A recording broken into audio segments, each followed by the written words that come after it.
Well, Professor Batty, thank you very much for sitting down with me. Thank you very much for having me. The goal of this interview is to just help inform the Quinnipiac student body about, one of the biggest international headlines around our world right now. So with your expertise, I'd just like to know, what is ISIS, or who is ISIS? So ISIS is this Sunni, majority Sunni fundamentalist group that there are some debate over when exactly ISIS became a force in the Middle East.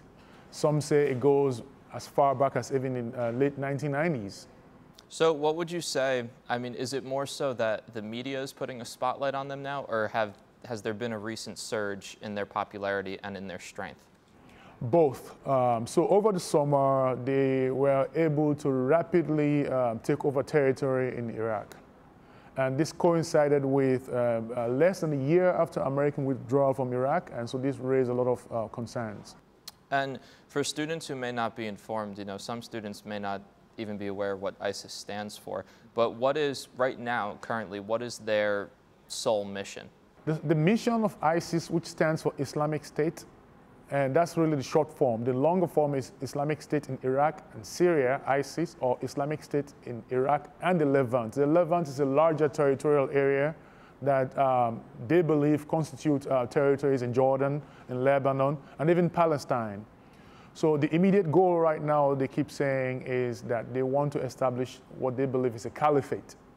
A caliphate is a middle century kind of Islamic kingdom under the sole authority of one ruler. Do you see their mission in any way justifiable? It's not in any way justifiable given their methods. Nothing should lead anyone to murder innocent individuals, especially on the basis of religious differences, which is what they're doing. So a lot of discussion within international media has been about where ISIS is getting their funding from. They have a decent sum of money that's keeping them going right now. Do you know where they are getting their funding from, or a bulk of it? So first of all, when they rapidly moved into Iraq over the summer, when they conquered territory, they took over banks. When people pulled out of, for example, Mosul in Iraq, they took over banks and other buildings. And also they've been able to tax people they have about 8 million civilians living under their authority right now in the territories they've conquered. So they have taxed individuals, asked for individuals to pay taxes to them. And most of all, they've been engaged in dealing in oil in the territories they've conquered. How is the U.S. currently involved in the fight against ISIS? The U.S. is at the head of a major coalition that President Obama put together starting last week. He was able to make a case to convince NATO and other allies that ISIS is a threat to world order, given the things that they've been doing. Why should Quinnipiac students want to be or should be informed about ISIS, about what's going on in our world? How does it benefit them? Because no one is no longer an island. We live in a global community. Everything that we do, sitting here, for example, everything that we do is interrelated with what's going on elsewhere. If you go out as a Quinnipiac graduate, you're expected to know. You can't scratch your head and be oblivious to recent trends that everyone is talking about.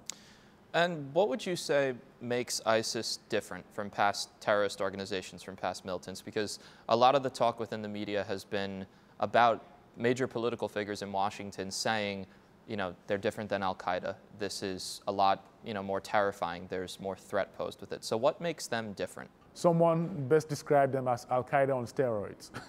The level of violence they've been unleashing on people, it really reaches new levels. And lastly, is there anything you would like to add?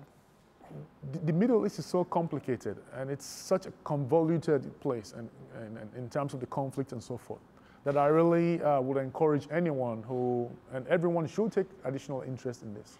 And if you do, then one of the things I'll encourage you to do is if you can lay your hands on this book, Bernard Lewis's book, The Middle East. It's a really fast read. It's very fun, very interesting to read. And also there is this special edition of The Economist that came out on the history of the Middle East, which I really encourage everyone to read. Well, Professor Batty, thank you very much for sharing your expertise, and I hope to talk to you again soon about the Ebola crisis. Thank you very much for having me, Tello.